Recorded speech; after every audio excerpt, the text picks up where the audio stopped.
When I was in high school, I had a friend group with a lot of girls in it, including one girl who had a twin brother. And this twin brother made me uncomfortable.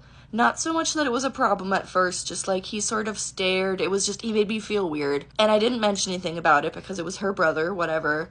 Until one day in class, I was sitting next to him, and he decided to go, "Look how much tanner I am than you," and took his hand and grabbed my thigh and would not move his hand until I moved it and said, "Don't do that." So I briefly mentioned that this made me uncomfortable. Again, I was in early high school, so I was like, okay, he's just a boy. I didn't really bring it up until later. I saw him in a different class uncomfortably pushing against another girl, and I got confirmation from the girl later that he was in fact doing what I thought he was doing, and she was not okay with it and was uncomfortable with it. It was at that point that I started to be a little more open with my dislike about him. I wasn't openly going to this girl and being like, "You suck because your brother's creepy," but I wasn't being quiet about how I didn't like him. You know, I was saying he's creepy, I saw him do creepy things. This would be my mistake and would lead to the downfall of the entire friend group. Cut to a month or so later, we're at one of my friend's house for a birthday party. We're swimming in her pool.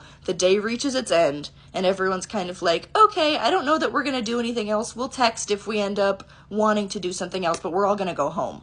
So I went home, all my other friends went home, except about 4 or 5 of them that stayed back to dress up all pretty and go on a boat ride together that they did not tell us about, that they were overtly lying about going on. When pictures were posted in this boat the next day, some of us were like, hey, why did you lie to us? Why did you kick us out of your house and then go on a boat?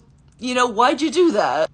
I was told by the twin sister that because I was talking bad about her twin brother for doing creepy things, I was ruining his chances at becoming president of the United States, and his family just could not have that, and so I was not allowed on the boat, and my 2 best friends were not allowed because they would have told me. Now, I didn't fight back enough against that back in the day, but I have some thoughts now. First and foremost, I have a twin brother. I think it's incredibly important to note that I have a twin brother, and if anybody ever came up to me and said, he's doing creepy things to women, especially in high school, I would have told my mommy, and then I would have told the principal, because I support women.